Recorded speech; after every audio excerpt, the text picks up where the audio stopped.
हरि कृष्ण। आज है मार्गशीर्ष मास की प्रतिपादन तिथि। आज के दिन इस कथा को श्रवण करने मात्र से व्यक्ति का मन वांछित मकान बनाने की इच्छा पूर्ण होती है।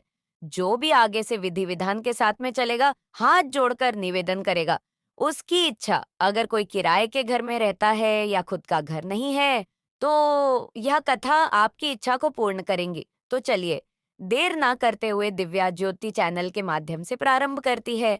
उससे पहले वीडियो को लाइक और चैनल को सब्सक्राइब जरूर कर दें। आज के वीडियो बहुत खास है, दिल के करीब है और सबका सपना है। हम सभी को थोड़ा सपना तो रहता ही है कि खुद का एक घर हो। जिसके पास छोटा घर है, वह सोचता है कि थोड़ा सा बड़ा घर हो जाए। जो रेंट पे रहते हैं, वह सोचते हैं कि अपना घर हो जाए, छोटा हो चाहे बड़ा हो, अपना घर अपना होता है और उसमें का जो रहने का जो सुकून होता है, वह तो बिल्कुल अलग ही होती है। आज इस वीडियो में हम देखेंगे कार्तिक पूर्णिमा का नेक्स्ट डे, यानी कि पड़वा के दिन, मार्गशीर्ष महीने की पहले दिन, फर्स्ट डे महीना जो अघन महीने होता है, उसमें हमें बनाना है अपना खुद का घर, अपना घर। हम किससे बनाएंगे? तो देखो, आप इस घर को सुबह भी बना सकते हो, शाम को भी बना सकते हो। अगर ऑफिस गोइंग है, सुबह नहीं पॉसिबल है, तो आप शाम को भी कभी भी बना सकते हो इस घर को। आप घर के किसी भी शुद्ध स्थान में बना सकते हो। अपने पटले के ऊपर बना सकते हैं, या कोई आपका जो मंदिर है, घर के उनके सामने बना सकते हो, भगवान के सामने बना सकते हैं। ठीक है, तो कब बनानी है ये हमें पता चल गया, किससे बनानी है। तो देखिए, ये घर हम आटे से बना सकते हैं, गेहूं से बना सकते हैं, चावल से बना सकते हैं, चावल के आटे से बना सकते हैं, यानी कि कोई अनाज से बना सकते हैं। तो यहाँ पे हमने अपने सपनों का घर बनाना है, तो अपने हिसाब से हमें घर बनाना है। मैं यहाँ पे आपको एक डेमो घर क्रिएट करके आपको दिखाती हूँ कि किस तरह से हमें अपने सपनों का घर बनाना है, कैसे सजाना है, पूजा कैसे करनी है। और आज के दिन सुनी जाती है चिड़ा-चिड़ी की कहानी। तो जैसे आपका ये घर बन जाता है, तैयार हो जाती है, आप इनकी पूजन कर लेते हो, आपके दिल में इनकी छवि छप जाती है, तो उसके बाद हमें हाथ में फूल लेके चिड़चिड़ी की कहानी भी ज़रूर सुनना चाहिए। सुबह-शाम कभी भी सुन सकते हैं। अब चलिए देख लेते हैं घर हमें कैसे बनाना है। तो जहाँ पे हम घर बनाना चाहते हैं, उस जगह को बहुत ही अच्छी तरह से शुद्ध कर लीजिए। साफ करके पूछा, मार लीजिए, बिल्कुल तैयार कर लीजिए। आपका सपनों का घर बनने वाला है। और इसके बाद ऐसे सबसे पहले हमने बाउंड्री क्रिएट किया है, और अंदर आपको जितनी भी रूम चाहिए, उस हिसाब से हम रूम बना लेंगे। हर रूम में एक-एक दरवाजा ज़रूर होनी चाहिए, एकदम से हमें बंद नहीं करनी है रूम को। तो देखिए, मैंने जो अंदर जितने भी रूम बनाया है, सभी को अंदर जाने के लिए दरवाजा बनाया है। बाहर हमने एक स्वास्तिक बना दिया, बहुत ही पावन चिन्ह होता है। स्वास्तिक घर में होना ज़रूरी है, तुलसी मंच लगा दिया, और साथ ही में एक जल का स्रोत होना बहुत ही आवश्यक होता है। जल ही जीवन होता है, तो जल हमें ज़रूर यूज़ मतलब रखना चाहिए। तो नॉर्थ डायरेक्शन में हमने जल रखा है। इसके बाद देखिए, हमें गणेश जी की पूजन करनी है, गणेश जी की स्थापना करनी है। उससे पहले हम घर के बीचों बीच जो ब्रह्म स्थान होता है, ब्रह्म स्थल होता है, जो वहां पर हम बनाएंगे स्वास्तिक। स्वास्तिक आप चाहे तो आटे से बना सकते हैं, चंदन से बना सकते हैं, अष्टगंध से बना सकते हैं, हल्दी या तो फिर गेरू से भी बना सकते हैं। और जो जो भी मतलब आपके पास कुमकुम है, रोली है, तो आप किसी चीज़ से भी बना सकते, कोई भी शुभ चीज़ों से बना सकते हैं। यहाँ पर मैंने स्वास्तिक बना लिया। कोई-कोई गणेश जी की पूजा करते हैं। कैसे? यहाँ पर हमने स्वास्तिक को ही गणेश जी को स्वरूप मानकर पूजा कर लिया। थोड़ी-सी अक्षत चढ़ा दिया, फूल चढ़ा दिया, और इस तरह से स्वास्तिक की हम पूजा कर लिया। इसके बाद देखिए, हमें बनाना है चिड़ा-चिड़ी। चिड़ा-चिड़ी के लिए हमने आटा गूँध लिया है। इसमें बिना नमक वाले आटे गंदा जाता है, और 2 चिड़िया हमें बनानी है। कोई बहुत विशेष आकृति बनाने की ज़रूरत नहीं है, जैसा आपको आता है। बस इतना समझ में आना चाहिए कि हाँ, ये चिड़िया का एक शेप है। तो चिड़िया थोड़ी-सी चिड़ा और चिड़ी बनानी है। थोड़ा हमें जो फीमेल होती है, वह थोड़ी-सी छोटी होती है, जो मेल होता है, वह थोड़ा-सा बड़ा होता है। तो आप उस हिसाब से थोड़ी बना लीजिए 2 चिड़िया, और दोनों चिड़िया को हर हम घर के जहाँ पे स्वास्तिक बनाए थे, वहां पे बैठा देंगे। अब दोनों चिड़िया का हम पूजन कर लेंगे। घर के हत्याकर्ता विधाता मानधान के हिसाब से बहुत ही प्रेम पूर्वक हम इनकी पूजन करेंगे। टीका लगाएंगे, वस्त्र स्वरूप कलावा चढ़ाएंगे, थोड़ी सी तिल चढ़ाएंगे, अक्षत चढ़ाएंगे, भोग चढ़ाएंगे। यानी कि चिढ़ा चिड़ी की पूजन हमें बड़े दिल से मन से करना चाहिए कि उनके आशीर्वाद से हमारे घर बन जाए, उनकी तरह हमारे भी सुख से भरा हुआ एक घर बन जाए। तो यहाँ पे देखिए, मैंने फूल वगैरह चढ़ा दिया है, कलावा चढ़ा दिया है, टीका कर दिया है, तिल और चढ़ा दिया है। यानी कि चिढ़ा चिड़ी की हमने पूजन कर ली। इसके बाद देखिए, जितने भी हमने रूम बनाया है, सभी रूमों का हमें पूजन करनी है। तो सभी रूमों में हम सबसे पहले फूल रख देंगे। आपके पास ज्यादा फूल है तो आप ज्यादा फूलों से सजा सकते हैं, और नहीं तो कम से कम एक एक फूल भी अगर है तो एक एक फूल भी चढ़ा सकते हैं। तो देखिए, यहाँ पे हमने पूरे घर को सजा दिया है। थोड़ी सी फूल हमने जो जल का स्रोत बनाया है वहां पे भी चढ़ा देंगे। अब हमें जो लक्ष्मी जी की स्थान होता है वह नॉर्थ के तरफ ही होता है। तो थोड़ी सी दक्षिणा हमें नॉर्थ की किसी रूम में रखनी है, ताकि रूम में धन की कभी कमी ना हो। हमारे घर में क्या होता है, जब धन की कमी नहीं होना चाहिए ना, समृद्धि रहनी चाहिए, तो प्रतीक हिसाब से हम थोड़ा सा दक्षिणा यहाँ पे रख देंगे। हर घर में एक एक दीपक हम प्रज्वलित कर लेंगे। दीपक आप कितने भी संख्या में, ज्यादा संख्या में भी प्रज्वलित कर सकते हैं। मैंने यहाँ पे एक डेमो वीडियो आपको बनाकर दिखा रही हूँ। तो मैंने 5 छदिया प्रज्वलित कर लिया है, लेकिन आप इससे ज्यादा भी कर सकते हैं। फिर चिढ़ा चिड़ी को हम भोग चढ़ा देंगे, और सभी घरों में आपके पास रामदाना है या तो फिर बतासा है, खील बतासे है, जो भी लड्डू है, जो भी है, हर घर में हमें थोड़ी थोड़ी करके खाना जरूर रखनी चाहिए। थोड़ी सी भोग जरूर रखना चाहिए। इससे घर में अन्न धन की कभी कमी नहीं होना चाहिए। देखो, एक घर तब बनता है जब उसमें माता लक्ष्मी की आशीर्वाद है, गणेश जी की आशीर्वाद है, घर में सुख शांति समृद्धि है, तभी वो घर घर कहलाते हैं। तो वही सभी चीजों का जो है ना प्रतीक हम इस घर में जरूर रखेंगे। हाथ जोड़ करके भगवान से यही प्रार्थना करेंगे कि ऐसे ही शांतिपूर्ण अन्न धन से भरा हुआ एक घर वह हमें भगवान जरूर प्रदान करे। इस जन्म में हमें अपने अपने घर में रहने का सुख जरूर प्रदान करें। इसके बाद देखिए, आपका घर है, अपना घर है, आप अपने घर को कितने अच्छे से सजा जाएंगे, ये कंप्लीट आपकी इच्छा है। मैंने यहाँ पे थोड़ा सा जो है ना गार्डन वगैरह बना लिया है, चारों तरफ हरियाली लगाया है, और एक हमने विशेष एक पौधा होता है, ये पौधा भी हमने जल स्रोत के सामने लगा दिया है। तो यह सारे हमारा एक कल्पना है, एक सुख है, एक सपना है, जो कि हम चाहते हैं कि हम कड़ी मेहनत के द्वारा इस सपना को सच कर पाए। तो ये हमारा घर बन के तैयार हो गया है। मेरा यह घर आप लोगों को कैसे लगा जरूर बताना, और अगर घर में कुछ भी पसंद आया, आप लोगों को कॉन्सेप्ट पसंद आए, तो प्लीज चैनल को सब्सक्राइब करके रखिए इस तरह का और भी वीडियोस देखने के लिए। भगवान की कृपा से हम सभी के पास अपना सुंदर सा सुख, शांति समृद्धि से भरा हुआ, माता लक्ष्मी और गणेश जी से की कृपा से भरा हुआ एक घर हो जाए। फिर हमें एक लोटा जल लेकर चिड़ा चिड़ी की कथा सुननी है। तो एक लोटा जल हमने ले लिया है, हाथ में मूंग चावल की खिचड़ी ले लेंगे, और फिर हम चिड़ा चिड़ी की कथा शुरू करेंगे।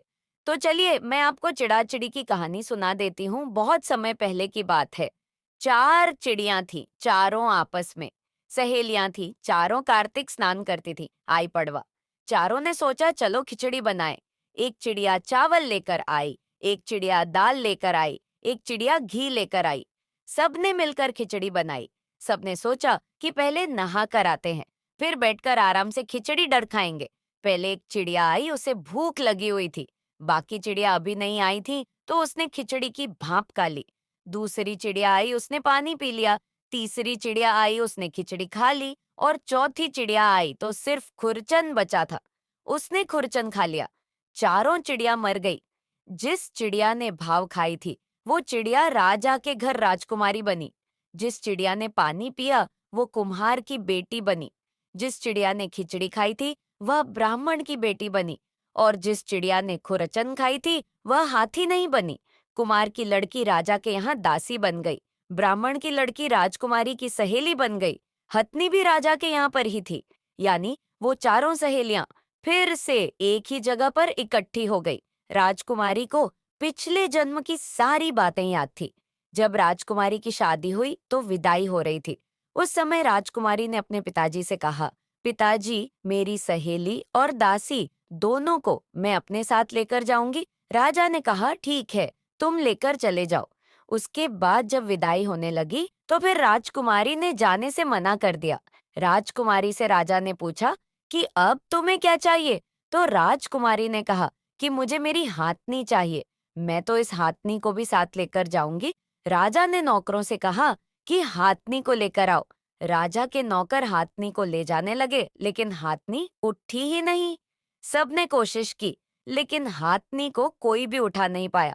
तब राजकुमारी ने कहा कि मैं इस हाथनी को उठाऊंगी।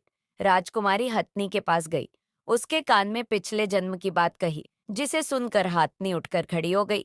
राजा यह सब देखकर हैरान हो गया।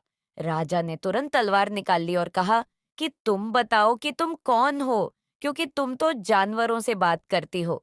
तुम मेरी बेटी हो ही नहीं सकती। तुम तो कोई बहरूपिया हो। सच सच बताओ कि तुम कौन हो, नहीं तो मैं तुम्हारा सिर धड़ से अलग कर दूंगा। तब राजकुमारी ने हाथ जोड़कर कहा, पिताजी, मैं तो आपकी बेटी ही हूँ। पिछले जन्म में हम 4 चिड़िया थे। हमने कार्तिक स्नान किया था और पड़वा के दिन खिचड़ी बनाई थी। फिर सारी बात राजकुमारी ने अपने पिताजी को बता दी। राजा ने कहा कि कार्तिक स्नान और पड़वा के दिन कहानी सुनने और खिचड़ी दान करने का अगर इतना महत्व है, अगर इतना पुण्य फल मिलता है, तो हम भी कार्तिक स्नान जरूर करेंगे और पड़वा के दिन खिचड़ी बनाकर दान करेंगे और खिचड़ी खाएंगे। उसके बाद से राजा ने पूरे नगर में ढंडोरा पिटवा दिया कि सभी लोग कार्तिक स्नान जरूर करें और कार्तिक पूर्णिमा के अगले दिन डवा को चिड़ा चिड़ी की कहानी सुने, अपने ठाकुर जी को खिचड़ी का भोग लगाएं, स्वयं भी खिचड़ी खाएं और खिचड़ी का ही दान करें। हे भगवान, जैसे आपने राजा की बेटी की सुनी, वैसे सबकी सुनना। इस कहानी को कहते सुनते हुक्का भरते सबकी सब मनोकामनाएं पूर्ण करना और सबके घर को अंधन से भर देना। यह थी चिड़ा चिड़ी की कहानी। कोई भी कहानी अकेले नहीं सुनते हैं, इसलिए हमें गणेश जी की कहानी भी जरूर सुनेंगे। तो चलिए, अब मैं आपको गणेश जी की कहानी सुना देती हूँ। एक बार एक बुढ़िया थी। बुढ़िया अंधी थी। बुढ़िया को कुछ भी दिखाई नहीं देता था, लेकिन वह बुढ़िया रोजाना गणेश जी का पूजन करती थी। बुढ़िया की पूजा से खुश होकर एक दिन गणेश जी आए और बुढ़िया को बोले कि बूढ़ी माई, मैं तुम्हारी पूजा से प्रसन्न हुआ। तुम कोई भी वरदान मांग सकती हो। बुढ़िया ने कहा, भगवान, मैं तो मांगना नहीं जानती। तो गणेश जी बोले, कोई बात नहीं, तुम अपने बेटे बहू ना रिश्तेदारों से पूछ के बता देना। मैं कल फिर आऊंगा, तुम कल मांग लेना। बुढ़िया बोली, ठीक है। गणेश जी अंतर्ध्यान हो गए। बुढ़िया सीधा अपने बेटे के पास गई, सारी बात बताई और बोली कि बेटा, मैं क्या मांगू उसका। बेटा बोला, माँ, बहुत सारा धन मांग ले, तुम्हारी सातों पीढ़ियां बैठ के खाएंगे। बोली, बेटा ठीक है। फिर बहू के पास गई, सारी बात बताई और बोली, बहू बताओ मैं क्या मांगू। उसकी बहू बोली, माँ क्या करोगी धन का?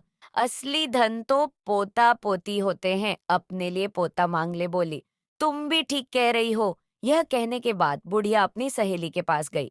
सहेली बोली कि क्या करोगी धन का और क्या करोगी पोते का? आंखें मांग लो, आंखें होंगी तो तुम्हारा बुढ़ापा अच्छे से कट जाएगा। बुढ़िया बोली, बात तो तुम भी ठीक कह रही हो। सबकी बात सुन के बुढ़िया रात को सो गई। रात को पूरी रात इसी सोच विचार में चली गई कि सुबह क्या मांगू। सुबह हुई, गणेश जी फिर आए और बोले, बुढ़िया, मांगो, क्या मांगना है? बूढ़ी माई बोली कि गणेश जी, मांगना तो मैं ना जानू, अगर आप देना ही चाहते हो तो बस इतना दे दो कि मैं अपने सोने के महल में, सोने के पालने में अपने पोते को झूलता हुआ देखना चाहती हूँ। गणेश जी तो जोर जोर से हंसने लगे। बोले, बूढ़ी माई, मैं तो तुम्हें बहुत भोली समझता था, बहुत सीधी समझता था। तुम तो बहुत चतुर निकली, एक ही बात में सब कुछ मांग लिया। धन, आंखें, पोता, सारी चीज हो गई। गणेश जी महाराज सब चीजें देकर अंतर्ध्यान हो गए। हे गणेश जी महाराज, जैसे आपने बुढ़िया की सुनी, वैसे सबकी सुनना और सबकी सब मनोकामनाएं पूर्ण करना। इस तरह से हमारी चिड़ा चिड़ी की कहानी पूर्ण हो जाएगी। कहानी सुनने के बाद जो हमने चावल की खिचड़ी हाथ में ली है, वो हम चिड़ा चिड़ी को और जल के लोटे में डाल देंगे। बाकी जो चावल है वो हम जो दान करने वाली खिचड़ी है उसी में डाल देंगे। तो इस तरह से हमें कहानी सुननी है। कहानी सुनने के बाद हाथ जोड़कर प्रार्थना करेंगे, हे भगवान, जैसे सबकी मनोकामना पूर्ण हुई वैसी हमारी मनोकामना पूर्ण करना, और कोई गलती रह गई हो तो हमें क्षमा करना। इसके बाद जो जल का लोटा है ये हम सूर्य देवता को अर्घ दे देंगे, और जो खील बताश का हमने भोग समर्पित किया है इसको प्रसाद के रूप में सभी को हम बांट देंगे। इसके साथ ही जो खिचड़ी और दक्षिणा हमने चढ़ाई है ये हमें दान करनी है। पड़वा के दिन आप खिचड़ी बनाकर भी दान कर सकते हैं, या खिचड़ी को कच्चा भी दान कर सकते हैं। कच्चे चावल और मूंग लेकर वो भी दान कर सकते हैं। खिचड़ी का दान आप इस दिन जरूर कीजिएगा, और अपने ठाकुर जी को भी इस दिन आप खिचड़ी का भोग लगाएगा। स्वयं भी खिचड़ी का सेवन जरूर जरूर कर, जैसा कि मैंने आपको बताया कि कार्तिक पूर्णिमा के अगले दिन पड़वा को आप चाहे तो सुबह यह कहानी सुन सकते हैं, या आप चाहे तो शाम के समय भी यह कहानी सुन सकते हैं। कहानी सुनने के बाद 3-4 घंटे जब हो जाएंगे, कहानी सुने, जब दीपक वगैरह शांत हो जाएंगे तब हमें क्या करना है, खिचड़ी तो हम दान कर देंगे। और जो भी आपने मकान बनाया, अगर आपने मंदिर में मकान बनाया है तो उसको एज इट इज वैसे का वैसे छोड़ के आप घर आ जाएंगे। लेकिन अगर आपने घर पर मकान बनाया है तो कहानी सुनने के 4-5 घंटे बाद, कुछ समय बाद आप ये मकान जो है वो साफ कर लीजिएगा। इस मकान को हमें कपड़े से साफ करना है, झाड़ू वगैरह से साफ नहीं करना है। तो किसी भी कपड़े से सारे आटे को हम इकट्ठा कर लेंगे, किसी भी प्लेट में या पॉलीथीन में इसको डाल लेंगे। उसके बाद आप यह आटा चाहे तो गाय को खिला सकते हैं। आप चाहे तो जो चिड़ा चिड़ी का आटा है, और ये जो आटा है बीच में जो खील पत्ता से आपको दिख रहे हैं जो भोग के रूप में डाले थे, ये चींटियों को भी डाल सकते हैं, गाय को भी खिला सकते हैं, या आपके यहाँ पर कोई नदी तालाब है तो मछलियों को भी डाल सकते हैं। फ्रेंड्स, चिड़ा चिड़ी की ये कहानी सुनने से कार्तिक स्नान पूर्ण होता है। जो लोग कार्तिक स्नान करते हैं वो पड़वा के दिन यह कहानी जरूर सुनते हैं, क्योंकि इस कहानी के बिना कार्तिक स्नान पूर्ण नहीं होता है। और जिन लोगों की मकान बनाने की इच्छा है, जो मकान बनाने की सोच रहे हैं, वो भी इस कहानी को जरूर सुनते हैं, क्योंकि यह कहानी सुनने से मकान बनाने की इच्छा अतिशीघ्र पूर्ण हो जाती है। तो आपको चिड़ा चिड़ी की ये कहानी कैसी लगी, कमेंट करके जरूर बताना। और अगर ये वीडियो आपको पसंद आया हो, वीडियो आपके लिए थोड़ा बहुत भी यूजफुल हो, तो प्लीज प्लीज प्लीज वीडियो को लाइक कर देना, और चैनल दिव्य ज्योति को सब्सक्राइब कर लेना। भगवान आपकी मकान बनाने की इच्छा अति शीघ्र पूर्ण करें। इसी कामना के साथ फिर मिलेंगे किसी और वीडियो में। तब तक के लिए जय श्री कृष्ण, राधे राधे, श्याम, हरे कृष्णा।